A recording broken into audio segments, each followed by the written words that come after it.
see you here in Greenwood again. Oh, thank you. It's my pleasure to be here. We're talking about an important topic with the Rural Economic Development Summit, so it's an exciting time. Absolutely, and I know you are excited to be bringing, I brought a list of just the things in the last week that have come out. So many things, and tomorrow you'll be at a job fair for the veterans in Columbia. Isn't that terrific? It's all about jobs, and it's not just about jobs coming into the state for the first time. It's taking care of the businesses we already have. It's taking care of the veterans that we have. It's making sure that we're not looking at cities for economic development. We're also looking at rural areas. So it is all about jobs, jobs, jobs, and I live, eat, and breathe it every day, but we're seeing where our jobs come from. Well, I want to talk about something else. Okay. Women in politics. Yes. Do you know South Carolina ranks number 50 in the nation for women in upper-level politics? We're not talking school boards, but in state government and this type of thing. And I had a great interview with a gal that the South Carolina elects women. What do you have to say? What kind of advice can you give to women? I know it's going to be in your book, but we don't have time to wait because the deadline will be before your book comes out. So what do you have to tell people, women, about getting into politics? We are the lowest in the country on women elected officials, but it is simply because women don't run. There is nothing that holds women back. There is no reason women can't. What I want everybody to understand is the opportunities are there. Do we have to fight? Yes, but that's what women do. Do we have to struggle? Yes, but that's who we are.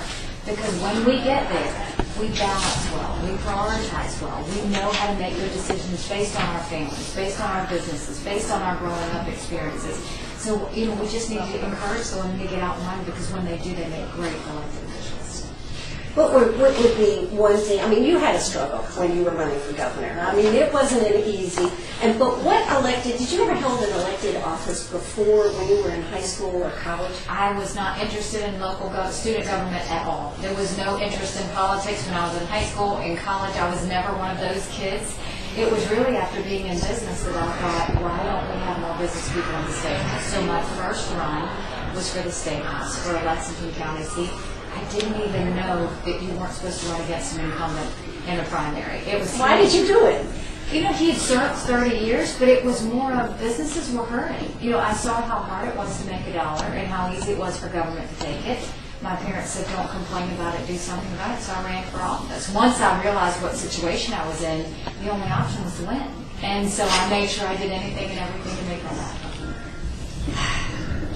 But it took you $4 million to win for governor. That's how much money you spent, I do believe I read.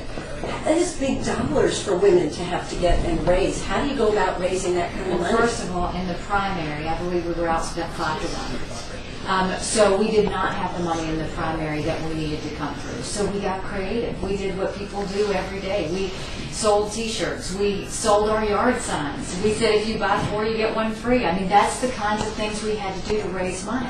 But it's not about money. It's not about endorsements. It's not about anything else. It's about having the passion and the drive to run and to win and to make sure that in the end you prove to people they made the right decision. Well, I think, and from your experience, has it been tough being a woman governor, though? It's tough in any role. It has nothing to do with being a woman or a man or whether it's Indian or not.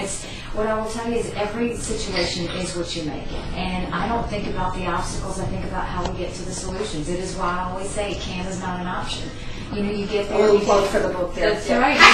But, it's on my office door. It's what I say to my staff is, don't tell me why we can't do something. Tell me how we're going to get it done. And I think that's what we focused on. That's what we'll continue to focus on.